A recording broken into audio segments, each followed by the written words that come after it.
আমি ৭ মাসের গর্ভবতী ছিলাম। যখন আমার শাশুড়ি শাহিদা বেগম আমাকে ধাক্কা দিয়ে সরিয়ে দিলেন, শুধু এই কারণে যে আমি একা এতক্ষণ রান্না করার পর একটু বসতে চেয়েছিলাম। আমার পা বেয়ে রক্ত গড়িয়ে পড়ছিল। আমি ফোনটা ধরতে গিয়েছিলাম, কিন্তু আমার স্বামী মিস্টার ইয়াসিন সেটা ছিনিয়ে নিয়ে ঠোঁট বাঁকিয়ে বলল, আমি একজন আইনজীবী, তুমি কিছুই করতে পারবে না।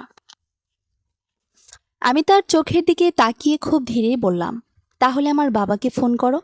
সে হেসে নম্বরটা ডায়াল করলো, একটুও বুঝতে পারল না এই একটা ফোন কলই তাদের সবকিছু শেষ করে দিতে চলেছে। আমি কখনোই আমার শ্বশুরবাড়ির লোকেদের বলিনি আমার বাবাকে, কারণ আমি চেয়েছিলাম আমার বিয়ে ভালোবাসার উপর দাঁড়াক, প্রভাব বা টাকার উপর নয়। যখন আমার পরিচয় হয় মিস্টার ইয়াসিনের সঙ্গে, সে বলেছিল সে আমার স্বাধীনতাকে সম্মান করে। সে ঢাকার একজন অতি আইনজীবী, সব জায়গায় ভদ্র, স্মার্ট, আর মানুষকে কি বলতে হয় সেটা খুব ভালোই জানত। তার বাবা মোহাম্মদ কামাল হোসেন, তার মা শাহিদা বেগম একটা প্রভাবশালী পরিবার থেকে আসা, কিন্তু তাদের চিন্তাধারা ছিল পুরনো। বিশেষ করে শাহিদা বেগম বিশ্বাস করতেন বউ মানেই বাধ্য থাকবে। আমি বুঝতে পারিনি এই বাধ্যটা কথাটার মানে কি যতক্ষণ না খুব দেরি হয়ে গেল। ৭ মাসের গর্ভবতী হওয়ার পর থেকেই আমি ক্লান্ত হয়ে পড়েছিলাম। ইয়াসিন প্রায় রাতে দেরি করে বাসায় ফিরত আর বলতো এটা তার ক্যারিয়ারের জন্যই দরকার। শাহিদা বেগম সব কিছু নিয়েই আমাকে ছোট করতেন। আমি কিভাবে হাঁটি, কিভাবে কাজ করি, এমনকি কিভাবে আমার গর্ভধারণ চলছে সেটাও। তিনি বলতেন, আমাদের সময়ে মেয়েরা এত নরম ছিল না। শ্বশুর কামাল হোসেন খুব কম কথাই বলতেন। তিনি তার নীরবতা যেন সবকিছুকে আরো কঠিন করে তুলল। এদের সময় তারা ঠিক করলো সবাই তাদের বাসায় যাবে, আর এটা নাকি আমার জন্য প্র্যাকটিস হবে। আমি ভেবেছিলাম একটু সাহায্য করব, কিন্তু সেখানে গিয়ে দেখি আমার হাতে একটা অ্যাপ্রন আর বিশাল একটা মেনু ধরিয়ে দেওয়া হলো। পোলাও, রোস্ট, কোরমা, ভর্তা, সেমাই, যেন পুরো একটা অনুষ্ঠান। সবাই ড্রয়িং রুমে বসে গল্প করছিল, আর আমি একা রান্নাঘরে দাঁড়িয়ে ঘন্টার পর ঘন্টা রান্না করছিলাম।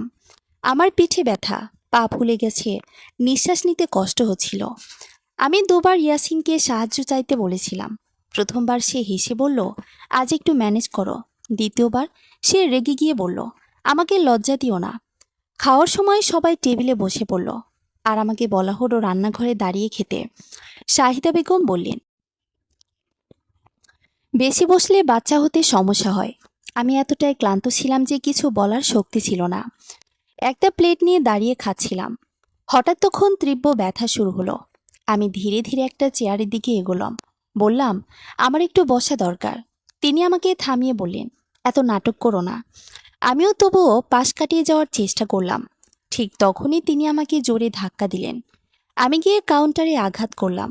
প্লেট পড়ে ভেঙে গেল, আর তীব্র ব্যথা পেটের ভেতর ছড়িয়ে পড়ল। উষ্ণ রক্ত পা বেয়ে নামতে লাগলো। আমি পড়ে না যাওয়ার জন্য কিছু একটা ধরে থাকলাম, কিন্তু তার মুখে কোনো অনুশোচনা ছিল না, শুধু বিরক্তি। ইয়াসিন দৌড়ে এসে সব দেখল, কিন্তু আমাকে সাহায্য করার বদলে সে আমার ফোনটা ছিনিয়ে নিল। আমি একজন আইনজীবী, সে ঠান্ডা গলায় বলল, তুমি কিছুই করতে পারবে না। আমি তার চোখের দিকে তাকিয়ে শান্তভাবে বললাম, তাহলে আমার বাবাকে ফোন করো। সে হেসে নম্বরটা ডায়াল করলো। ফোনটা কানে নেওয়ার সময়ও ইয়াসিনের ঠোঁটে সে অবহেলার হাসিটা লেগেছিল। সে ভেবেছিল এই কলটা হয়তো আরেকটা ড্রামা ছাড়া কিছু না, কিন্তু আমি জানতাম এই কলটাই সবকিছু বদলে দেবে। ফোনটা কয়েকবার রিং হওয়ার পর ওপাশ থেকে খুব শান্ত, গভীর একটা কণ্ঠ ভেসে এলো, হ্যালো। ইয়াসিন একটু গম্ভীর হওয়ার চেষ্টা করলো। আসসালামু আলাইকুম, আমি ইয়াসিন বলছি, মেঘলার স্বামী। ওপাশে কয়েক সেকেন্ড নীরবতা। তারপর সেই কণ্ঠটা আরো ঠান্ডা হয়ে গেল, মেঘলা কোথায়? ইয়াসিন একটু বিরক্ত হয়ে বলল, ও একটু অসুস্থ হয়েছে, আপনি আসলে। আমি হঠাৎ হাত বাড়িয়ে ফোনটা কানে নিলাম। আমার কণ্ঠ কাঁপছিল, কিন্তু আমি নিজেকে শক্ত রাখার চেষ্টা করলাম। আব্বু। ওপাশে আর এক সেকেন্ডও দেরি হলো না। মেঘলা, তুমি ঠিক আছো? তোমার গলা কেন এমন শোনাচ্ছে? আমার চোখ দিয়ে পানি গড়িয়ে পড়ছিল, কিন্তু আমি শুধু বললাম, আব্বু, আমাকে নিয়ে যান। এই একটুকু কথায় যথেষ্ট ছিল। ফোনটা আবার ইয়াসিনের হাতে চলে গেল, কিন্তু তখন আর সে আগের মতো আত্মবিশ্বাসী ছিল না। ওপাশ থেকে গম্ভীর গলায় বলা হলো, ঠিকানা পাঠাও। ইয়াসিন কিছু বলার আগেই কল কেটে গেল। ঘরের ভেতর হঠাৎ একটা অদ্ভুত নীরবতা নেমে এলো। শাহিদা বেগম বিরক্ত হয়ে বললেন, এই নাটক শেষ হয়েছে? এতটুকু ব্যাপারে বাবাকে ডাকতে হয়? আমি তখনও দেয়াল ধরে দাঁড়িয়ে আছি। আমার পায়ের কাছে রক্ত জমিয়ে ছোট্ট দাগ হয়ে গেছে। কিন্তু সেই মুহূর্তে আমি আর কিছু বললাম না, কারণ আমি জানতাম এবার আর আমাকে কিছু বলতে হবে না। মাত্র 30 মিনিট পর বাড়ির বাইরে একসাথে কয়েকটা গাড়ির শব্দ শোনা গেল।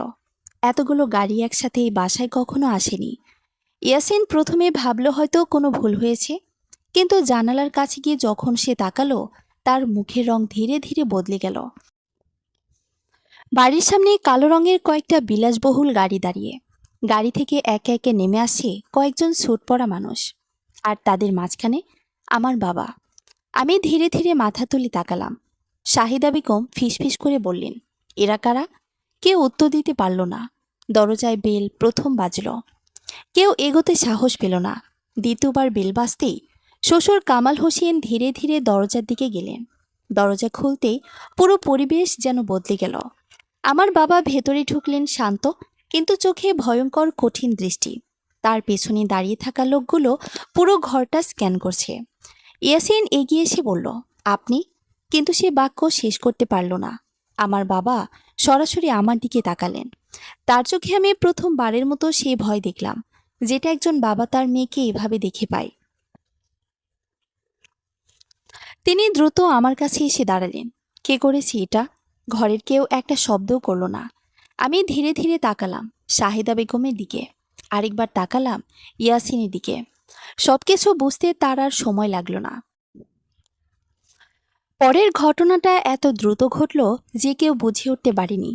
আমার বাবার সাথে আসা একজন লোক ফোন করে কারো সাথে কথা বলল। মাত্র কয়েক মিনিটের মধ্যে আরও লোক এসে বাড়িটা ঘিরে ফেলল। ইয়াসিন এবার সত্যি ভয় পেয়ে গেল। সে বলল, দেখুন, এটা একটা ফ্যামিলি ম্যাটার। আমার বাবা ধীরে ধীরে তার দিকে তাকালেন। তার কণ্ঠ শান্ত, কিন্তু ভেতরে আগুন। তুমি আইনজীবী, তাই না? ইয়াসিন গিলল, জি। ভালো, তাহলে আইনের ভাষা বুঝো। একটু থেমে তিনি বললেন, গর্ভবতী স্ত্রীর ওপর শারীরিক নির্যাতনের শাস্তি কত বছর জানো? ইয়াসিন এবার পুরোই চুপ। আমি তখন আর দাঁড়িয়ে থাকতে পারছিলাম না। হঠাৎ আমার চোখ ঝাপসা হয়ে গেল। সবকিছু দুলতে লাগলো। সে যেটা মনে আছে, আমার বাবা আমাকে ধরে ফেলেছিলেন, আর কেউ একজন বলছিল, অ্যাম্বুলেন্স আনো। হাসপাতালের সাদা আলো চোখে পড়তেই আমি ধীরে ধীরে জ্ঞান ফিরে পেলাম। আমার পাশে বসে আছে আমার বাবা। তার চোখ লাল। তিনি আমার হাত ধরে শক্ত করে রেখেছেন। ডাক্তার কি বলেছে? আমি কাপা গলায় বললাম। তিনি একটু থামলেন, তারপর খুব ধীরে বলেন, বাচ্চা এখনো আছে, কিন্তু তোমাকে খুব সাবধানে থাকতে হবে। আমার বুক ভেঙে কান্না চলে এলো। আমি পেটের উপরে হাত রাখলাম। মনে হচ্ছিল আমি হারাতে বসেছিলাম সবকিছু। কিছুক্ষণ পর দরজায় নক হলো। একজন পুলিশ অফিসার ভেতরে ঢুকলেন। আমার বাবার দিকে তাকিয়ে সম্মান দেখিয়ে বললেন, সব ব্যবস্থা হয়ে গেছে। আমি অবাক হয়ে তাকালাম। বাবা শান্তভাবে বললেন, মেঘলা, তুমি আর ওই বাড়িতে ফিরছো না। আমার বুকের ভেতর কেমন যেন হালকা লাগলো, কিন্তু একই সাথে একটা ভয়ও কাজ করছিল। ইয়াসিন? বাবার চোখ শক্ত হয়ে গেল। ও এখন নিজের কাজের ফল বুঝবে। সেদিন রাতে ইয়াসিনের জীবনে প্রথমবারের মতো তার সবকিছু নিয়ন্ত্রণের বাইরে চলে গেল। সে বুঝতে পারল এবার সে ভুল মানুষের সাথে ভুল করেছে। আর যে মেয়েটাকে সে দুর্বল ভাবত, সেই মেয়ে তার সবচেয়ে বড় বিপদ হয়ে দাঁড়িয়েছে। আমি হাসপাতালের বেডেই শুয়েছিলাম, জানালার বাইরে তাকিয়ে। হঠাৎ মনে হলো এই প্রথম আমি সত্যিকারের শ্বাস নিতে পারছি। কোনো ভয় নেই, কোনো চাপ নেই, শুধু আমি আর আমার অনাগত সন্তান। হাসপাতালের সেই রাতটা যেন শেষই হচ্ছিল না। মাঝে মাঝে নার্স এসে প্রেশার চেক করে যাচ্ছিল। স্যালাইনের ফোঁটা ধীরে ধীরে আমার শরীরে ঢুকছিল। আর প্রতিটা মুহূর্তে আমি শুধু একটা জিনিস অনুভব করছিলাম, আমি বেঁচে আছি। আমার বাচ্চাও এখনো বেঁচে আছে। কিন্তু আমার ভেতরে যে মেয়েটা এতদিন চুপ করে সব সহ্য করেছে, সে আর আগের মতো নেই। সে বদলে গেছে পুরোপুরি। আমার বাবা তখনও আমার পাশে বসেছিলেন। পুরো রাত একবারের জন্য তিনি ঘুমাননি। তার চোখে ক্লান্তি ছিল, কিন্তু তার চেয়েও বেশি ছিল রাগ আর অপরাধবোধ। হঠাৎ তিনি খুব ধীরে বললেন, আমি ভুল করেছি মেঘলা। আমি তার দিকে তাকালাম। তিনি আমার হাতটা শক্ত করে ধরে বললেন, তোমাকে একা ছেড়ে দিয়ে আমি ভেবেছিলাম তুমি সুখী আছো। আমি ভেবেছিলাম তুমি নিজের মতো করে জীবন গড়ছো। কিন্তু আমি বুঝতে পারিনি তুমি কতটা কষ্টে ছিলে। আমার চোখ আবার ভিজে উঠল। আমি বলতে চাইনি আব্বু, আমি আসতে বললাম। আমি চেয়েছিলাম সব ঠিক হয়ে যাক। তিনি মাথা নাড়লেন। সবকিছু ঠিক হয় না মেঘলা, কিছু কিছু জিনিস ঠিক করতে হয়। তার কণ্ঠে এমন একটা দৃঢ়তা ছিল যেটা আমি আগে খুব কমই শুনেছি। পরের সকালটা শুরু হলো অদ্ভুত একটা নীরবতা দিয়ে। ডাক্তার এসে রিপোর্ট দেখে বললেন, আপনি এখন স্টেবল, কিন্তু আপনাকে সম্পূর্ণ বেড রেস্টেই থাকতে হবে। কোনো ধরনের ট্রেস নেওয়া যাবে না। আমার বাবা সঙ্গে সঙ্গে বললেন, যা যা দরকার সব ব্যবস্থা করা হবে। ডাক্তার মাথা নেড়ে চলে গেলেন। আমি জানতাম এসব ব্যবস্থা কথাটার ভেতরে অনেক কিছু লুকানো আছে। দুপুরের দিকে দরজায় আবার নক হলো। এবার ঢুকলেন একজন মধ্যবয়স্ক ভদ্রলোক, স্যুট পরা, হাতে কিছু ফাইল। তিনি ভেতরে ঢুকে আমার বাবাকে সম্মান দিয়ে বললেন, স্যার, সব ডকুমেন্ট রেডি। আমি অবাক হয়ে তাকিয়ে রইলাম। বাবা আমার দিকে তাকিয়ে শান্তভাবে বললেন, মেঘলা, এরা আমাদের লিগেল টিম। আমার বুক ধকধক করে উঠল। Legal team? আমি ধীরে ধীরে বললাম, এত দূর যাওয়ার দরকার আছে? বাবার চোখে দৃষ্টি বদলে গেল। তোমার উপর হাত তোলা হয়েছে মেঘলা, তোমার অনাগত সন্তানের জীবন ঝুঁকিতে ফেলা হয়েছে। এটা এত দূর না, এটা শুরু। ওই ভদ্রলোক ফাইল খুলে একে একে বলতে শুরু করলেন, আমরা ডোমেস্টিক ভায়োলেন্স, অ্যাসল্ট এবং attempt to harm unborn child, এই তিনটে চার্জ প্রস্তুত করেছি। আমি থমকে গেলাম। এত বড় বড় শব্দগুলো যেন আমার মাথার ভেতর ধাক্কা দিচ্ছিল। ইয়াসিন একজন আইনজীবী। আমি ধীরে বললাম, সে কি এগুলো থেকে বের হয়ে যেতে পারবে না? লোকটা হালকা হাসল। ম্যাডাম, আইন সবার জন্য সমান। আর আপনার বাবা আছেন। আমি তখনই বুঝলাম আমি এতদিন যা লুকিয়ে রেখেছিলাম সেটা আসলে কত বড় শক্তি ছিল। ঠিক তখনই বাবার ফোন বেজে উঠল। তিনি ফোনটা দেখে একটু থামলেন, তারপর কলটা রিসিভ করলেন। ওপাশ থেকে কি বলা হচ্ছিল আমি শুনতে পারছিলাম না, কিন্তু বাবার মুখের অভিব্যক্তি ধীরে ধীরে শক্ত হয়ে উঠছিল। আমি আগে বলেছিলাম, তিনি ঠান্ডা গলায় বললেন, এটা এখন শুধু পারিবারিক বিষয় না। কিছুক্ষণ চুপ থেকে আবার বললেন, না, আমি কোনো আপোষ করব না। ফোনটা কেটে দিয়ে তিনি কিছুক্ষণ চুপ করে বসে রইলেন। আমি বুঝতে পারলাম ওপাশে ইয়াসিন ছিল। ওদিকে ইয়াসিনের জীবনে তখন একের পর এক ধাক্কা আসতে শুরু করেছে। সকালেই সে তার চেম্বারে গিয়ে দেখে দুজন পুলিশ অফিসার সেখানে দাঁড়িয়ে। তার সহকারী ভয়ে কাঁপছে। স্যার, ওরা আপনার জন্য অপেক্ষা করছিল। ইয়াসিন নিজেকে সামলে নিয়ে বলল, হ্যাঁ, কি ব্যাপার? একজন অফিসার সামনে এসে বললেন, মিস্টার ইয়াসিন, আপনার বিরুদ্ধে কিছু অভিযোগ দায়ের হয়েছে। আপনাকে আমাদের সঙ্গে যেতে হবে। ইয়াসিন হেসে ফেলল। আপনারা জানেন আমি কে? অফিসার শান্ত গলায় বললেন, আমরা খুব ভালো করেই জানি। তারপর খুব স্পষ্ট করে বললেন, আর আমরা এটাও জানি এই কেসটা কে করেছে। এ কথাটা শুনে ইয়াসিনের বুকের ভেতর হালকা একটা ধাক্কা লাগলো। ওদিকে শাহিদা বেগম বাড়িতে বসেছিলেন, কিন্তু আগের মতো তার সেই দম্ভ আর নেই। বাড়ির সামনে মিডিয়ার লোকজন দাঁড়িয়ে, প্রতিবেশীরা ফিসফিস করছে। তিনি বারবার ফোন করছেন, কখনো ইয়াসিনকে, কখনো তার স্বামী কামাল হোসেনকে, কিন্তু কেউ ঠিকভাবে কিছু বলতে পারছে না। কামাল হোসেন শুধু বললেন, তুমি যা করেছো তার ফল এখন সবাইকে ভোগ করতে হবে। এই প্রথম শাহিদা বেগম চুপ করে গেলেন।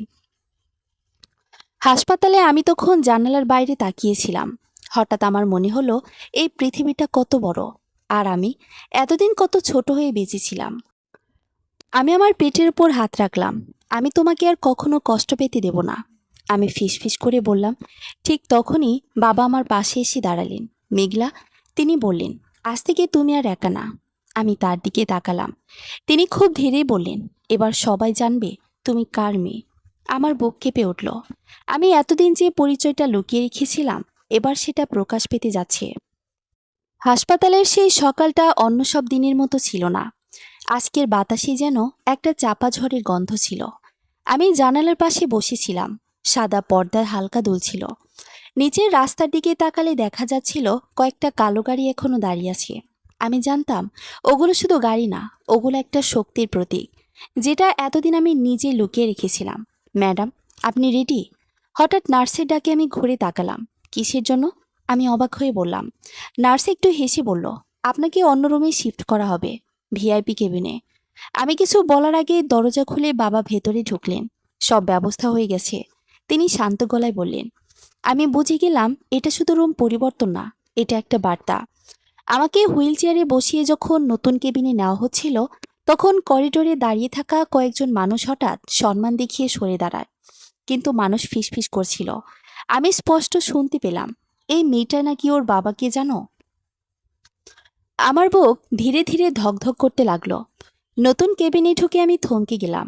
এটা একটা ছোটখাটো হোটেল রুমের মতো। নরম সোফা, আলাদা বসার জায়গা, বড় জানালা। আমি বাবার দিকে তাকালাম। এত কিছু করার দরকার ছিল না। তিনি খুব ধীরে বললেন, তোমার জন্য আমি সবকিছু করব মেঘলা, সবকিছু। তার কণ্ঠে এমন কিছু ছিল যেটা শুনে আমার আর কোনো কথা বলতে ইচ্ছে করলো না। ঠিক তখনই দরজায় নক হলো। একজন সিকিউরিটি অফিসার ভেতরে এসে বলল, স্যার, মিডিয়া বাইরে দাঁড়িয়ে আছে, তারা স্টেটমেন্ট চাচ্ছে। আমি চমকে উঠলাম। মিডিয়া? বাবা একদম শান্ত। হ্যাঁ, সময় হয়ে গেছে। আমার বুক কেঁপে উঠল। আপনি কি বলতে যাচ্ছেন? তিনি আমার দিকে তাকালেন। তার চোখে আজ আর শুধু রাগ না, একটা সিদ্ধান্ত ছিল, সত্য। কিছুক্ষণ পর হাসপাতালের বাইরে ছোট একটা প্রেস ব্রিফিং সেট করা হলো। আমি সরাসরি সেখানে যাইনি, কিন্তু কেবিনের টিভিতে লাইভ দেখছিলাম। ক্যামেরার সামনে দাঁড়িয়ে আমার বাবা। সবার সামনে প্রথমবারের মতো তার পরিচয় প্রকাশ পেল। আমি মাহবুব রহমান। তিনি বললেন, রহমান গ্রুপ অফ ইন্ডাস্ট্রিজের চেয়ারম্যান। আমার নিঃশ্বাস আটকে গেল। হ্যাঁ, এটাই সেই পরিচয় যেটা আমি এতদিন লুকিয়ে রেখেছিলাম। বাংলাদেশের অন্যতম বড় শিল্প গ্রুপ, যার নাম শুনলে বড় বড় মানুষ হিসেব করে কথা বলে। আর আমি সেই মানুষের মেয়ে। সাংবাদিকরা একের পর এক প্রশ্ন করতে লাগলো, আপনার মেয়ের সাথে কি হয়েছে? আপনি কি আইনি ব্যবস্থা নিচ্ছেন? অভিযুক্ত কি সত্যি একজন আইনজীবী? বাবা একটুও বিচলিত হলেন না। তিনি স্পষ্ট করে বললেন, আমার গর্ভবতী মেয়ের উপর শারীরিক নির্যাতন করা হয়েছে। এটা শুধু পারিবারিক বিষয় না, এটা অপরাধ। তার কণ্ঠ আরো কঠিন হয়ে উঠল। এবং আমি নিশ্চিত করব এই অপরাধের শাস্তি যেন কেউ এড়াতে না পারে। এই বক্তব্যটা লাইভ দেখছিল ইয়াসিন, পুলিশ স্টেশনে একটা রুমে বসে। তার মুখ শুকিয়ে গেছে। সে কখনো ভাবেনি যে মেয়েটাকে সে এতদিন দুর্বল ভাবত, সে এমন একটা পরিবারের অংশ। তার মাথার ভেতর একটার পর একটা চিন্তা ঘুরতে লাগলো। কেস, লাইসেন্স, ক্যারিয়ার, সম্মান, সবকিছু যেন একসাথে ভেঙে পড়ছে। স্যার, একজন অফিসার তার সামনে ফাইল রেখে বলল, এগুলো আপনার বিরুদ্ধে আনুষ্ঠানিক অভিযোগ। ইয়াসিন ফাইল খুলে দেখল। প্রতিটা শব্দ যেন তার চোখে আগুনের মতো লাগছিল। Domestic violence, physical assault, এন্ডেঞ্জারিং unborn child. তার হাত কাঁপতে শুরু করলো। ওদিকে শাহিদা বেগম, তিনি টিভির সামনে সব বসে দেখছিলেন। তার মুখের রং একদম ফ্যাকাশে। না, এটা হতে পারে না, তিনি নিজের সাথে নিজেই বলছিলেন। তিনি ফোন তুলে একের পর এক নম্বরে কল করলেন। কেউ ধরছে না। যারা ধরছে তারা শুধু একটাই কথা বলছে, আমরা কিছু করতে পারবো না। এই প্রথমবার তিনি বুঝলেন ক্ষমতা কাকে বলে, আর তার প্রভাব কাকে বলে।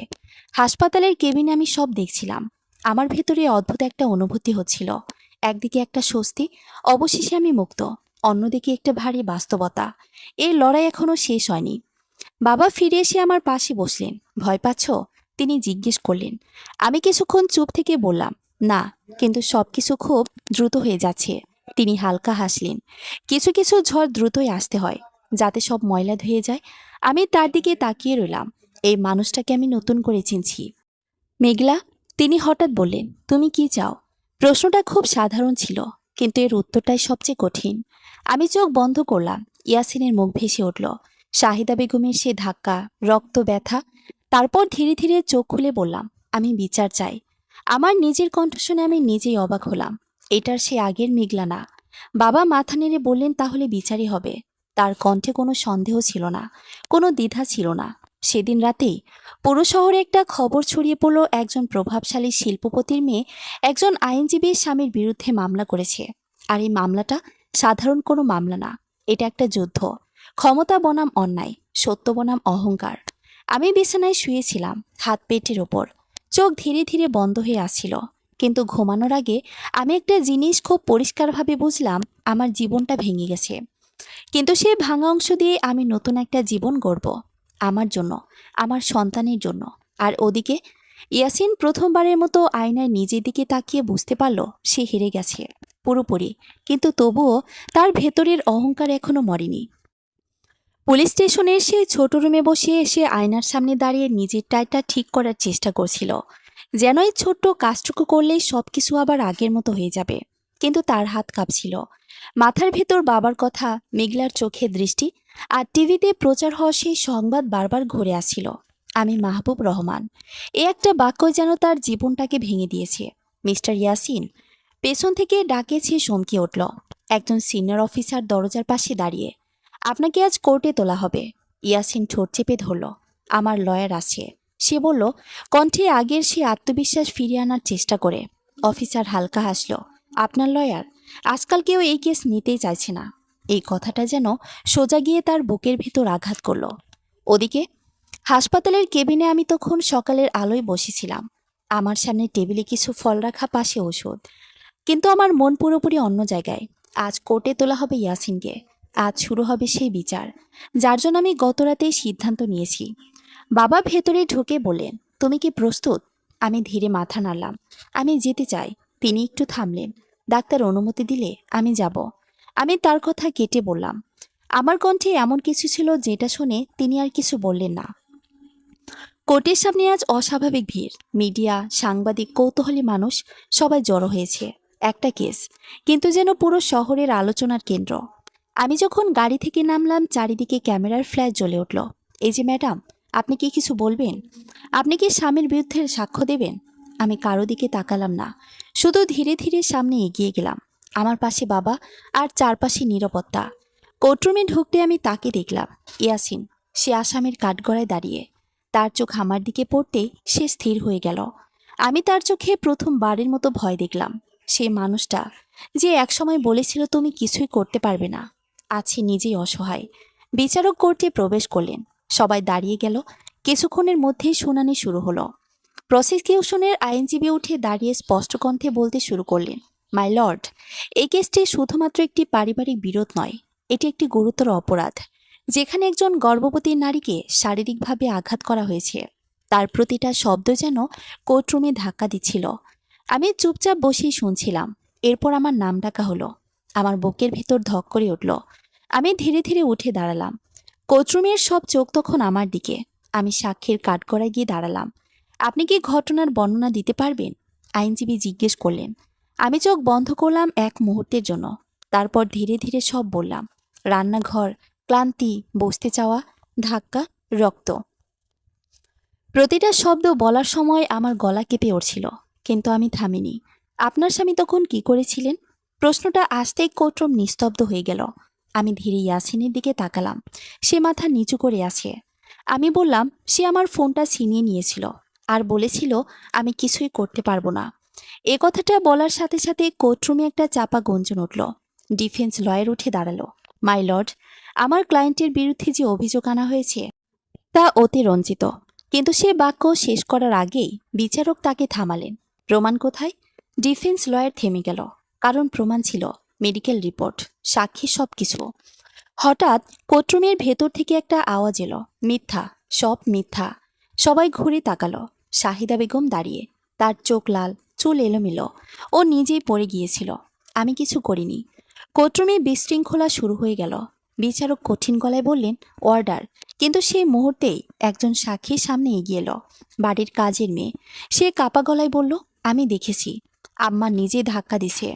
এ একটা বাক্যে সবকিছু বদলে গেল। ইয়াসিন চোখ বন্ধ করে ফেলল। তার সব শেষ, সব। বিচারক কিছুক্ষণ নীরব থেকে বললেন, প্রাথমিকভাবে অভিযুক্তদের বিরুদ্ধে যথেষ্ট প্রমাণ পাওয়া গেছে, তাই তাদের জামিন আবেদনের এই মুহূর্তে নাকচ করা হলো। কোর্টরুমে আবার গুঞ্জন। শাহেদা বেগম ভেঙে পড়লেন। ইয়াসিন স্থির দাঁড়িয়ে রইল, কিন্তু তার চোখে সেই একই প্রশ্ন, কিভাবে সব এত দ্রুত শেষ হয়ে গেল। আমি ধীরে ধীরে বসে পড়লাম। আমার বুকের ভেতর হালকা লাগছিল। এটা শেষ না, কিন্তু শুরুটা হয়ে গেছে। বাবা আমার কাঁধে হাত রাখলেন। তুমি খুব সাহসী, তিনি বললেন। আমি কিছু বললাম না, শুধু পেটের উপর হাত রাখলাম। মনে হচ্ছিল এই ছোট্ট প্রাণটাই আমাকে শক্তি দিচ্ছে। কোর্ট থেকে বের হওয়ার সময় আমি একবার পিছনে তাকালাম। ইয়াসিন তখনও দাঁড়িয়ে, একটা ভাঙা মানুষ। আমি তার দিকে তাকিয়ে ধীরে মুখ ফিরিয়ে নিলাম, কারণ আমার আর পিছনে তাকানোর দরকার নেই। বাইরে বের হতে আবার ক্যামেরার ঝলকানি। কিন্তু এবার আমি থামলাম। একজন সাংবাদিকের দিকে তাকিয়ে খুব শান্তভাবে বললাম, আমি শুধু বিচার চাই, আর যেন কোনো মেয়েকে এমনটা সহ্য করতে না হয়। সেদিন সন্ধ্যায় পুরো শহরে একটা কথায় ছড়িয়ে পড়ল, একজন মেয়ের সাহস একটা পরিবারের মুখোশ খুলে দিয়েছে। আর সেই রাতেই আমি প্রথমবারের মতো শান্তিতে ঘুমালাম, কারণ আমি জানতাম আমি আর ভিকটিম না, আমি একজন যোদ্ধা। এই কথাটা মাথায় নিয়ে সেদিন রাতে আমি ঘুমিয়ে পড়েছিলাম। কতদিন পর এমন শান্ত ঘুম এসেছিল আমি মনে করতে পারি না। কোনো চিৎকার নেই, কোনো অপমান নেই, কোনো ভয় নেই, শুধু নীরবতা আর নিরাপত্তা। কিন্তু অন্য কোথাও একই রাতটা একদম ভিন্নভাবে কাটছিল। জেলের ভেতরে একটা ছোট অন্ধকার সেলে বসেছিল ইয়াসিন। তার চারপাশে মোটা লোহার গ্রিল, একটা পাতলা কম্বল, আর মেঝেতে ছড়িয়ে থাকা ধুলো। সে দেয়ালে হেলান দিয়ে বসেছিল। তার চোখে ঘুম নেই। তার মাথার ভেতর শুধু একটা প্রশ্ন ঘুরছে, কিভাবে কিভাবে সবকিছু এত দ্রুত শেষ হয়ে গেল। দিন কয়েক আগেও সে ছিল একজন সম্মানিত আইনজীবী, নিজের চেম্বার, ক্লায়েন্ট, পরিচিতি সব ছিল। আর আজ একজন আসামি, যার নিজের জামিন পর্যন্ত নামঞ্জুর হয়েছে। সে হালকা হেসে ফেলল, একটা তিক্ত ভাঙা হাসি। আমি একজন আইনজীবী। নিজের বলা সেই কথাটা মনে পড়তেই তার বুকের ভেতর কেমন যেন মোচড় দিয়ে উঠল। সে বুঝতে পারল, আইন জানলেই সবকিছু নিজের নিয়ন্ত্রণে থাকে না। এই হঠাৎ পাশের সেল থেকে একটা কণ্ঠ ভেসে এলো, নতুন আসছো? ইয়াসিন কোনো উত্তর দিল না। সে কথা বলার মতো অবস্থায় নেই। কিন্তু ওই লোকটা আবার বলল, বাইরে বড় মানুষ ছিলে তাই না? ইয়াসিন এবার ধীরে মাথা তুলল। লোকটার চোখে বিদ্রোহ। এখানে সবাই একই, সে বলল। এই কথাটা শুনে ইয়াসিনের ভেতরটা কেঁপে উঠল। হ্যাঁ, এখানে তার কোনো পরিচয় নেই, কোনো ক্ষমতা নেই, কোনো প্রভাব নেই। ওদিকে আমি সকালে ঘুম থেকে উঠে জানালার পাশে গিয়ে দাঁড়ালাম। সূর্যের আলো ঘরের ভেতরে ঢুকছে। আমি গভীরভাবে একটা শ্বাস নিলাম। মনে হচ্ছিল আজ একটা নতুন দিন, আর একটা নতুন শুরু। বাবা টেবিলে বসে পেপার পড়ছিলেন। আমাকে দেখে তিনি হালকা হাসলেন। ঘুম ভালো হয়েছে? আমি মাথা নাড়লাম। অনেক দিন পর। তিনি পেপারটা আমার দিকে বাড়িয়ে দিলেন। ফ্রন্ট পেজে বড় করে একটা হেডলাইন, প্রভাবশালী আইনজীবীর গ্রেফতার, স্ত্রীর উপর নির্যাতনের অভিযোগে কোর্টের নাটকীয় মোড়। আমি কিছুক্ষণ চুপ করে সেই নিউজটা দেখলাম। আমার নিজের জীবন এখন সবার আলোচনার বিষয়। খারাপ লাগছে? বাবা জিজ্ঞেস করলেন। আমি একটু ভেবে বললাম, না, শুধু অদ্ভুত লাগছে। তিনি মাথা নাড়লেন। এটাই বাস্তবতা মেঘলা। সত্য প্রকাশ পেলে মানুষ তাকিয়ে থাকে। ঠিক তখনই দরজায় নক হলো। ডাক্তার ভেতরে ঢুকলেন। রিপোর্ট দেখে বললেন, আপনার অবস্থা এখন অনেক ভালো, তবে আপনাকে এখনো খুব সাবধানে থাকতে হবে। আমি হালকা হাসলাম। আমি এখন অনেক সাবধানে থাকবো ডাক্তার। আমার নিজের কথাটাই যেন নতুন করে মনে করিয়ে দিল, আমি এখন আর আগের মতোই অসহায় মেয়ে না। দুপুরের দিকে বাবা আমার পাশে বসে বললেন, মেঘলা, একটা কথা বলবো? আমি তার দিকে তাকালাম। তুমি চাইলে আমরা এই কেসটা দ্রুত শেষ করতে পারি। কিছু ব্যবস্থা আছে। আমি বুঝে গেলাম তিনি কি বলতে চাইছেন। প্রভাব, ক্ষমতা, এসব দিয়ে অনেক কিছু দ্রুত করা যায়। কিন্তু আমি মাথা নাড়লাম। না আব্বু। তিনি চুপ করে রইলেন। আমি ধীরে বললাম, আমি চাই সবকিছু নিয়ম মেনে হোক, যাতে কেউ বলতে না পেরে আমি জিতেছি, কারণ আমার বাবাকে। আমার কথা শুনে তিনি কিছুক্ষণ চুপ থাকলেন। তারপর খুব ধীরে হাসলেন। ঠিক আছে। তার চোখে একটা গর্বের ঝিলিক ছিল। ওদিকে জেলের ভেতরে ইয়াসিনের দিন শুরু হলো এক কাপ পাতলা চা দিয়ে। সে কাপটা হাতে নিয়ে কিছুক্ষণ তাকিয়ে থাকল। এই জীবনটা তার কাছে সম্পূর্ণ অপরিচিত। হঠাৎ একজন গার্ড এসে বলল, তোমার সাথে দেখা করতে কেউ এসেছে। ইয়াসিন একটু অবাক হলো। কে? গার্ড ঠান্ডা গলায় বলল, তোমার বাবা। কামাল হোসেন জেলের ভিজিটিং রুমে বসেছিলেন। তার মুখে ক্লান্তি, চোখে হতাশা। ইয়াসিন ভেতরে ঢুকতেই তিনি তাকালেন। কিছুক্ষণ দুজনেই চুপ। তারপর তিনি বললেন, তুই কি করলি ইয়াসিন? এই একটুকু কথার মধ্যে এত হতাশা ছিল, যেটা ইয়াসিন আগে কখনো শোনেনি। আমি, ইয়াসিন বলতে গিয়ে থেমে গেল, কারণ তার কাছে কোনো উত্তর নেই। তুই জানিস, এই কেসটা এখন শুধু তোর না, কামাল হোসেন বললেন। এটা পুরো পরিবারের ব্যাপার হয়ে গেছে। ইয়াসিন মাথা নিচু করল। মেঘলার বাবাকে আমি চিনতাম। হঠাৎ তিনি বললেন। ইয়াসিন চমকে তাকাল। কিন্তু কখনো ভাবিনি তোর বউ সেই মানুষের মেয়ে। তার কণ্ঠে একটা ভয় ছিল। ওরা চাইলে আমাদের সব শেষ করে দিতে পারবে। এই প্রথমবার ইয়াসিন সত্যিকারের ভয় পেল। হাসপাতালের কেবিনে আমি তখন আয়নার সামনে দাঁড়িয়েছিলাম। আমার মুখটা দেখছিলাম। একই মানুষ, কিন্তু পুরো বদলে গেছে। চোখে সে আর ভাঙা ভাব নেই। তার জায়গায় এসেছে দৃঢ়তা। আমি ধীরে পেটের উপরে হাত রাখলাম। আমরা পারবো, আমি আস্তে বললাম। সেদিন বিকেলে বাবা বললেন, আগামী সপ্তাহে আবার কোর্টে শুনানি। আমি মাথা নাড়লাম। আমি যাব। রাত নামতে লাগলো। চারিদিকে নীরবতা। কিন্তু এই নীরবতার ভেতরেই যেন একটা ঝড় তৈরি হচ্ছে। কারণ আমি জানতাম এর লড়াই এখনো অনেক বাকি। আর ওদিকে জেলের সেই অন্ধকার সেলে বসে ইয়াসিন প্রথমবারের মতো মাথা নিচু করে কাঁদল। কেউ দেখছে না, কেউ শুনছে না, কিন্তু সে জানে এই কান্না তার নিজের করা সবকিছুর ফল। আমি জানালার পাশে দাঁড়িয়ে আকাশের দিকে তাকালাম। তারাগুলো একে একে জ্বলছে। আমি খুব ধীরে বললাম, এবার আমার জীবন আমি নিজে করব। রাতটা নিঃশব্দেই কেটে গেল। কিন্তু সেই নীরবতার ভেতরে একটা নতুন শক্তি জন্ম নিচ্ছিল। একটা মেয়ের ভেতরের শক্তি, যে এতদিন সহ্য করেছে কিন্তু এখন আর করবে না। পরদিন সকালটা একটু ভিন্ন ছিল। আমি যখন ঘুম থেকে উঠলাম তখন দেখলাম কেবিনের বাইরে একটু অস্বাভাবিক ব্যস্ততা। দুজন সিকিউরিটি দাঁড়িয়ে, কিছু মানুষ ভেতরে বাইরে যাতায়াত করছে। আমি অবাক হয়ে বাবাকে জিজ্ঞেস করলাম, কি হয়েছে? বাবা একটু থেমে বললেন, তোমার আত্মীয়রা এসেছে। আমার বুকের ভেতর হালকা ধাক্কা লাগলো। আত্মীয়রা? যারা এতদিন আমার খোঁজও নেয়নি। দরজা খুলতে একে একে ঢুকতে লাগলো তারা। খালা, চাচি, ফুপু অনেকেই। তাদের মুখে একরকম সহানুভূতির ছাপ। কিন্তু আমি বুঝতে পারছিলাম এটা পুরোটা সত্যিকারের না। ওরে মেঘলা, একজন খালা এসে আমার হাত ধরে বললেন, তুই এত কষ্টে ছিলি, আমাদের কিছুই বললি না। আমি হালকা হাসলাম। আপনারা তো জিজ্ঞেস করেননি। ঘরের ভেতর হঠাৎ একটু অস্বস্তিকর নীরবতা নেমে এলো। আরেকজন বললেন, আমরা তো ভেবেছিলাম তুই খুব সুখেই আছিস। আমি এবার সরাসরি তার চোখের দিকে তাকালাম। মানুষ যা দেখে সবসময় তা সত্যি হয় না। তাদের কথাবার্তা শুনে আমি খুব পরিষ্কারভাবে বুঝতে পারছিলাম তারা এসেছে আমার পাশে দাঁড়াতে না। তারা এসেছে এই ঘটনার অংশ হতে, এই আলোচনার অংশ হতে। ঠিক তখনই একজন ফিসফিস করে বললেন, শুনছি কেসটা অনেক বড় হয়ে গেছে। আরেকজন যোগ করলেন, এত মিডিয়ায় গেলে তো মেয়ের ভবিষ্যতে সমস্যাও হবে। এই কথাটা শুনে আমার বুকের ভিতর একটা চাপা আগুন জ্বলে উঠল। আমি ধীরে উঠে বসলাম। আমার ভবিষ্যৎ নিয়ে আপনারা ভাবার দরকার নেই, আমি শান্ত গলায় বললাম। আমি নিজের ভবিষ্যৎ নিজেই ঠিক করব। ঘরের ভেতর আবার নীরবতা। এবার তারা বুঝে গেল আমি আর আগের সেই চুপ করে থাকা মেঘলা না।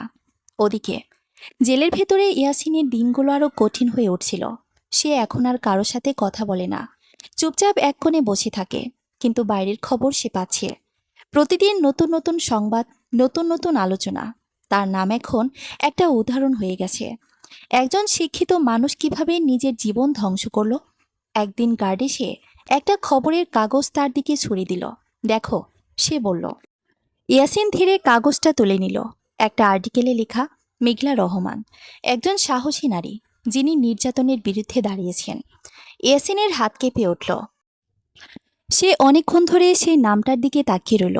মেঘলা রহমান, এই নামটা সে কখনো জানতেই চায়নি। তুই জানিস? পাশের কয়েদি বলল, তোর বউ এখন হিরো হয়ে গেছে। ইয়াসিন চোখ বন্ধ করে ফেলল। তার ভেতর কিছু একটা ভেঙে যাচ্ছে, ধীরে ধীরে, পুরোপুরি। হাসপাতালে আমি তখন বাবার সাথে বসেছিলাম। তিনি বললেন, আজকে কিছু এনজিও থেকে লোক আসবে। আমি অবাক হলাম। কেন? তারা তোমার সাথে দেখা করতে চায়। তোমার গল্প শুনে তারা অনুপ্রাণিত হয়েছে। আমি কিছুক্ষণ চুপ করে রইলাম। আমার গল্প অনুপ্রেরণা? দুপুরে তিনজন মহিলা এলেন। তারা খুব সম্মান নিয়ে আমার সামনে বসলেন। একজন বললেন, আপনি জানেন না আপনি কতজন মেয়েকে সাহস দিয়েছেন। আমি অবাক হয়ে তার দিকে তাকালাম। আমি তো শুধু নিজের জন্য লড়েছি। তিনি হালকা হাসলেন। নিজের জন্য দাঁড়ানোই সবচেয়ে বড় সাহস। এই কথাটা আমার ভেতরে গভীরভাবে আঘাত করল। হ্যাঁ, আমি শুধু নিজের জন্য দাঁড়িয়েছি, কিন্তু হয়তো এর প্রভাব আরও অনেক দূর পর্যন্ত যাবে। সেদিন বিকেলে আমি সিদ্ধান্ত নিলাম আমি আর লুকিয়ে থাকব না। আমি সামনে আসব। বাবাকে বললাম, আমি একটা স্টেটমেন্ট নিতে চাই। তিনি একটু চমকে উঠলেন। তুমি নিশ্চিত? আমি দৃঢ়ভাবে বললাম, হ্যাঁ। সন্ধ্যায় একটা ছোট প্রেস কনফারেন্স আয়োজন করা হলো। আমি ধীরে মাইকের সামনে গিয়ে দাঁড়ালাম। অনেকগুলো ক্যামেরা আমার দিকে তাকানো, কিন্তু এবার আমি ভয় পাইনি। আমি খুব শান্তভাবে বললাম, আমি মেঘলা। আমি একজন মা হতে যাচ্ছি। আর আমি একজন মানুষ যে অন্যায়ের বিরুদ্ধে দাঁড়িয়েছে। চারিদিকে নিস্তব্ধতা। আমি এতদিন চুপ ছিলাম, কারণ আমি ভেবেছিলাম সহ্য করলেই সব ঠিক হয়ে যাবে। আমার গলা একটু কেঁপে উঠল, কিন্তু সহ্য করা কখনো সমাধান না। আমি পেটের উপরে হাত রাখলাম। আমি আমার সন্তানের জন্য দাঁড়িয়েছি, যাতে সে এমন একটা পৃথিবীতে জন্মায় যেখানে কেউ অন্যায় করে পার পেয়ে যায় না। একটা মুহূর্তের জন্য কেউ কোনো শব্দ করল না। তারপর ধীরে ধীরে হাততালি শুরু হলো। আমি বুঝলাম আমি বদলে গেছি পুরোপুরি। রাতে কেবিনে ফিরে এসে আমি আয়নার সামনে দাঁড়ালাম, নিজের চোখের দিকে তাকালাম। এখন সেখানে ভয় নেই, লজ্জা নেই, শুধু শক্তি। আর ওদিকে জেলের অন্ধকারে বসে ইয়াসিন সেই খবরটাই দেখছিল। তার চোখে পানি, কিন্তু এই কান্না কোনো কিছু বদলাতে পারবে না। কারণ এইবার মেঘলা শুধু একজন মেয়ে না, সে একটা প্রতীক হয়ে গেছে। এই কথাটা এখন শুধু মিডিয়ার শিরোনাম না, এটা বাস্তবতা। আর সেই বাস্তবতার ভার এখন আমার কাঁধে। সকালের আলো জানালার পর্দা ভেদ করে ঘরে ঢুকছিল। আমি চুপচাপ বসেছিলাম। আজ আবার কোর্ট, আজকের শুনানি।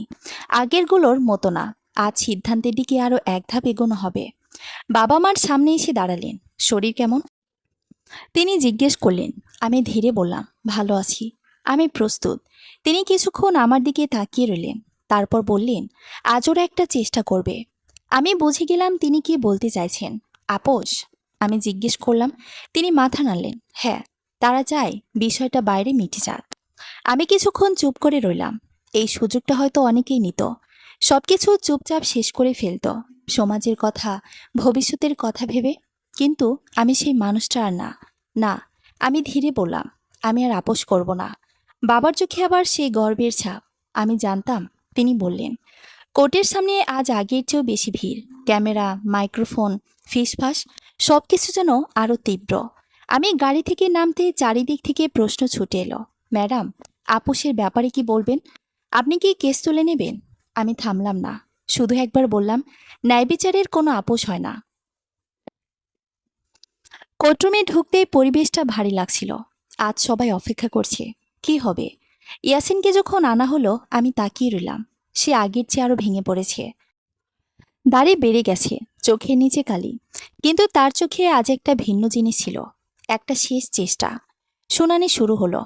ডিফেন্স লয়ার উঠে দাঁড়ালো। আস্থার কণ্ঠে এক আলাদা চাপা তাড়াহুড়ো। মাই লর্ড, সে বলল, আমার ক্লায়েন্ট তার ভুল স্বীকার করতে প্রস্তুত, এবং তিনি এই বিষয়টি পারিবারিকভাবে সমাধান করতে চান। কোর্টরুমে হালকা গুঞ্জন।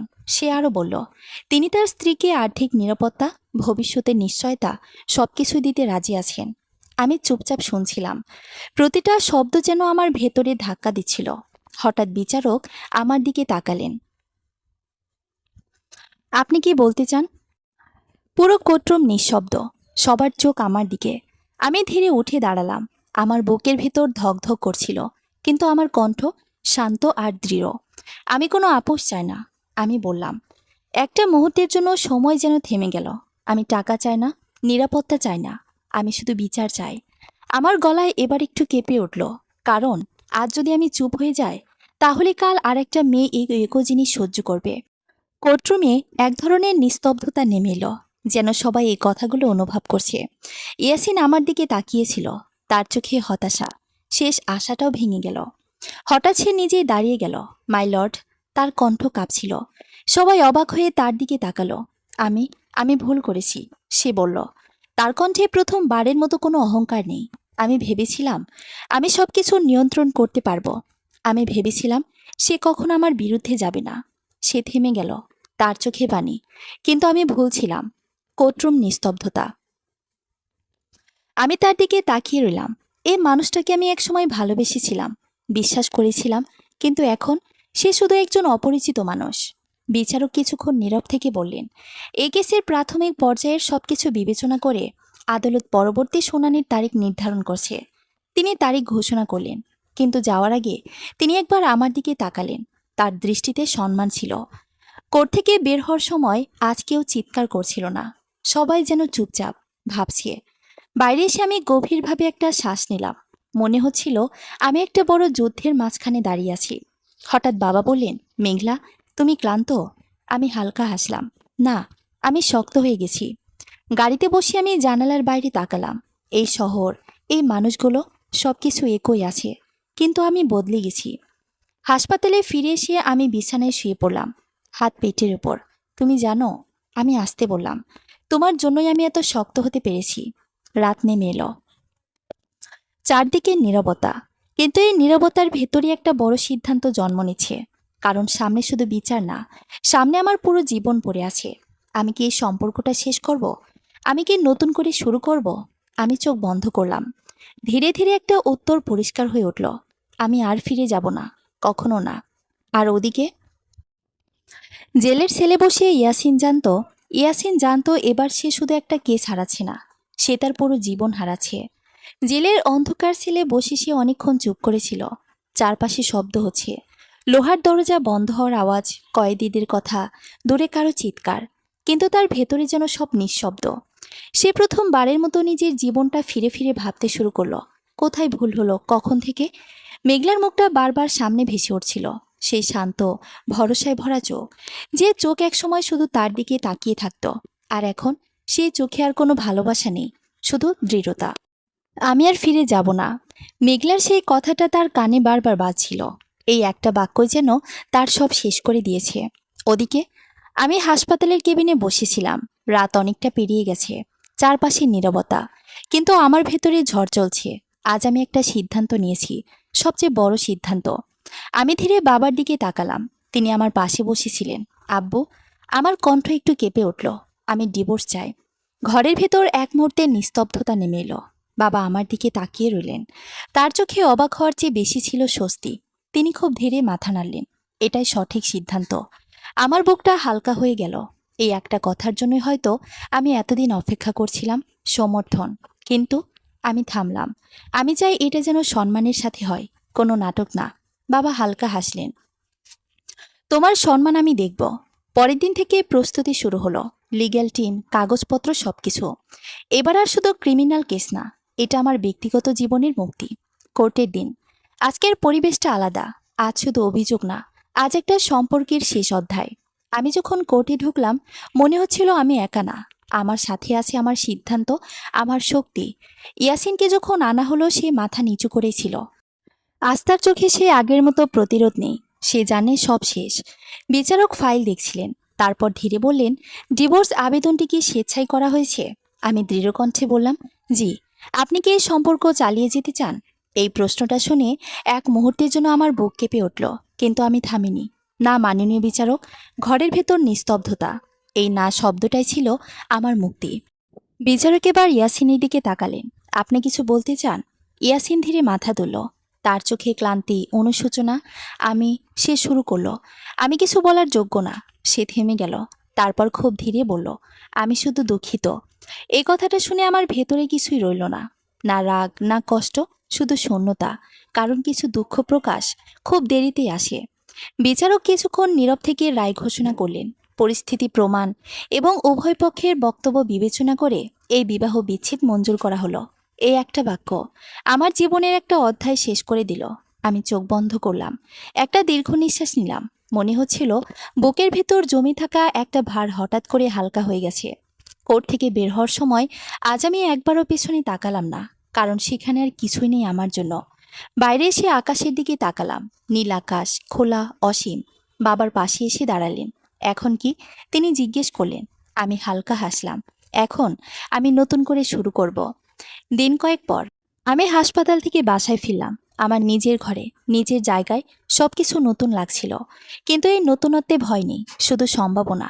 আমি একটা আয়নার সামনে দাঁড়িয়ে নিজের দিকে তাকালাম। এই মেয়েটা অনেক কিছু হারিয়েছে, কিন্তু তার থেকেও বেশি কিছু পেয়েছি নিজেকে। আমি ধীরে পেটের উপর হাত রাখলাম। আমরা শুরু করলাম, ঠিক আছে? আমি আসতে বললাম। ওদিকে ইয়াসিন জেলের সেলে বসেছিল। তার হাতে একটা কাগজ, ডিভোর্সের কপি। সে অনেকক্ষণ ধরে সেই কাগজটার দিকে তাকিয়ে রইল। তারপর ধীর চোখে বন্ধ করলো। সে বুঝতে পারল কিছু হারানো কখনোই ফিরে পাওয়া যায় না। আর আমি জানালার পাশে দাঁড়িয়ে সূর্যাস্ত দেখছিলাম। আলো ধীরে ধীরে ম্লান হয়ে আসছে, কিন্তু আমার ভেতরে একটা নতুন আলো জ্বলছে। কারণ এইবার আমি কারো স্ত্রী না, কারো ছায়া না। আমি শুধুই মেঘলা। আমি শুধু মেঘলা। এ কথাটা বলার পর যেন আমার ভেতরে সব বাঁধ ভেঙে গিয়েছিল। কিন্তু সেই ভাঙার ভেতরেই ছিল মুক্তি। দিনগুলো ধীরে ধীরে বদলাতে লাগলো। আমি এখন আমার বাবার বাসায় থাকি। একটা শান্ত পরিবেশ, কোনো চিৎকার নেই, কোনো অপমান নেই, শুধু যত্ন আর অপেক্ষা। আমার শরীর ধীরে ধীরে আগের মতো শক্তি ফিরে পাচ্ছিল, কিন্তু সবচেয়ে বড় পরিবর্তনটা ছিল আমার মনের ভিতর। আমি এখন ভয় পাই না, কাউকে না, কোনো পরিস্থিতিকে না। বাবা প্রায় আমার পাশে বসে গল্প করেন, আমার ছোটবেলার কথা বলেন, কখনো কখনো চুপচাপ আমার দিকে তাকিয়ে থাকেন। আমি বুঝতে পারি তিনি এখনও নিজেকে দোষ দেন। একদিন আমি তাকে বললাম, আব্বু, আপনি নিজেকে দোষ দেবেন না। তিনি অবাক হয়ে আমার দিকে তাকালেন। আমি হেসে বললাম, আপনি না থাকলে আজ আমি এখানে পৌঁছতে পারতাম না। তার চোখ ভিজে উঠল, কিন্তু তিনি কিছু বললেন না, শুধু আমার মাথায় হাত রাখলেন।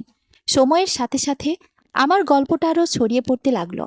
অনেক জায়গা থেকে আমাকে ডাকা শুরু হলো, মহিলা সংগঠন, সেমিনার, প্রোগ্রাম, সবাই চায় আমি আমার গল্প বলি। প্রথমে আমি দ্বিধায় ছিলাম, আমি কি পারবো এত মানুষের সামনে দাঁড়িয়ে নিজের কষ্টের কথাগুলো বলতে। কিন্তু তারপর একদিন আমি একটা প্রোগ্রামে গেলাম। মঞ্চে দাঁড়িয়ে যখন আমি আমার গল্প বলা শুরু করলাম, পুরো হল নিস্তব্ধ হয়ে গেল। আমি বললাম, আমি কোনো হিরো না, আমি শুধু একজন মেয়ে যে একদিন সিদ্ধান্ত নিয়েছিল আর না। আমার কথা শেষ হওয়ার পর একটা মেয়ে সে আমাকে জড়িয়ে ধরল। সে কাঁদছিল। আপু, আপনি না থাকলে আমি হয়তো আরো চুপ করে থাকতাম। এই একটা মুহূর্তে আমি বুঝলাম আমার কষ্ট বৃথা যায়নি। এর কিছুদিন পর আমার জীবনের সবচেয়ে বড় দিনটা এলো। হাসপাতালের সেই রুমে আমি শুয়ে আছি। চারপাশে ডাক্তার, নার্স, বাবা বাইরে পায়চারি করছেন। তার মুখে উদ্বেগ, কিন্তু চোখে আনন্দ। ব্যথা তীব্র হচ্ছিল, কিন্তু আমি ভয় পাইনি, কারণ আমি জানতাম এই কষ্টের শেষে একটা নতুন জীবন অপেক্ষা করছে। কিছুক্ষণ পর একটা ছোট্ট কান্নার শব্দ পুরো ঘর ভরে দিল। আমি চোখ খুলে তাকালাম। নার্স আমার কোলে একটা ছোট্ট শিশুকে তুলে দিল। আমার চোখ দিয়ে পানি গড়িয়ে পড়ল। আমি ফিসফিস করে বললাম, আমার সন্তান। ওটা ছিল একটা মেয়ে, ছোট্ট, কোমল, নিষ্পাপ। আমি তাকে বুকে জড়িয়ে ধরলাম। মনে হচ্ছিল আমার পুরো পৃথিবী এখন আমার হাতে। বাবা ভেতরে ঢুকে এই দৃশ্যটা দেখে স্থির হয়ে গেলেন। তার চোখ ভিজে উঠল। আমার নাতনি, তিনি ধীরে বললেন। আমি হেসে বললাম, তার নাম রাখবো নূর। নূর মানে আলো। বাবা বললেন। আমি মাথা নাড়লাম, হ্যাঁ, কারণ সে আমার জীবনে আলো হয়ে এসেছে। দিনগুলো আবার নতুনভাবে শুরু হলো। নূরকে নিয়ে আমার জীবন ভরে উঠল। তার হাসি, তার কান্না, তার ছোট ছোট হাত, সবকিছু যেন আমাকে নতুন করে বাঁচতে শিখাচ্ছিল। ওদিকে ইয়াসিন এখনও জেলে। তার কেসের চূড়ান্ত রায় হয়ে গেছে। তার শাস্তি হয়েছে। তার লাইসেন্স বাতিল, তার ক্যারিয়ার শেষ। একদিন সে খবর পেল মেঘলার একটা মেয়ে হয়েছে। সে অনেকক্ষণ চুপ করে বসে থাকলো। তারপর খুব ধীরে মাথা নিচু করল। সে জানে সে শুধু একজন স্ত্রীকে হারায়নি, সে একজন বাবাও হতে পারেনি। আর আমি আমি এখন আমার মেয়েকে নিয়ে নতুন জীবন গড়ছি। একদিন বিকেলে আমি নূরকে নিয়ে বারান্দায় দাঁড়িয়েছিলাম। সূর্য ডুবছে, আকাশে লাল আভা। আমি তাকে কোলে নিয়ে বললাম, তুমি কখনো ভয় পাবে না, ঠিক আছে? সে কিছু বোঝে না, কিন্তু তার ছোট্ট হাতটা আমার আঙ্গুল শক্ত করে ধরে রাখলো। আমি হেসে ফেললাম। এই ছোট্ট হাতটাই আমাকে সবচেয়ে বড় শক্তি দেয়। আমি জানি আমার জীবন সহজ ছিল না, হয়তো সামনে আরো কঠিন সময় আসবে, কিন্তু এখন আমি প্রস্তুত। কারণ আমি জানি আমি ভাঙতে পারি, কিন্তু আবার গড়তেও পারি। আমি একবার আকাশের দিকে তাকালাম, তারপর খুব ধীরে বললাম, ধন্যবাদ। কিসের জন্য? হয়তো এই জীবনের জন্য, হয়তো এই শক্তির জন্য, হয়তো এই নতুন শুরুর জন্য। কারণ এইবার আমি শুধু বেঁচে নেই, আমি সত্যিকার অর্থে বাঁচছি। সমাপ্ত। পুরো গল্পটি ভালো লাগলে অবশ্যই রেসপন্স করবেন প্লিজ। ধন্যবাদ সবাইকে।